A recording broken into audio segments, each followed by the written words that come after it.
The trial of South Sudan's suspended First Vice President Riek Machar continued in Juba today, reaching day 5. Prosecutors began presenting their case, alleging that Machar and senior SPLM-IO officials orchestrated the March 2025 Nasir attack, which left dozens dead. And central to the allegations is the Nuer White Army, a loosely organized Nuer youth militia. Prosecutors say that Machar's camp mobilized the group to launch a premeditated assault. The defense rejects that, insisting the violence was local and not tied to Machar at all.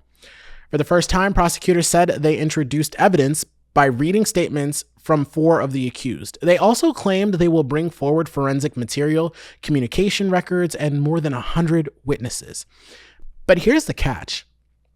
Independent journalists and family members are barred from the courtroom. That means nobody outside the proceedings can verify what was actually read. No transcripts have been released, no details of those statements are public, and the information comes only through state-approved outlets.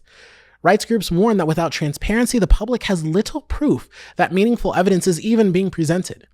Today's hearing ended abruptly when the lead investigator himself, after reading the 4 statements, asked for more time, citing fatigue, that he was tired.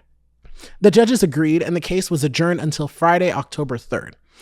The stop and start pace has raised questions about whether the prosecution is even fully prepared to present its case. Outside court, an opposition faction issued a statement calling the trial politically and tribally motivated. The defense continues to argue that Machar should have constitutional immunity and that the 2018 peace deal called for a hybrid court.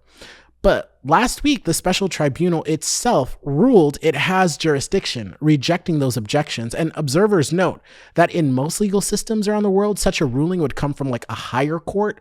Here, the tribunal is both conducting the trial and affirming its own legitimacy. A setup critics say leaves few checks or balances. For now, the trial is set to resume on Friday when prosecutors are expected to continue presenting evidence. One last thing before you go, I am really trying to get to 10,000 followers by the end of October, so if you are enjoying my reporting, please be sure to hit the follow button for more news in 3 minutes or less. And if you want to support my work further with additional perks, you can join my Patreon for as little as $1 a month. Check out the link in my bio for more.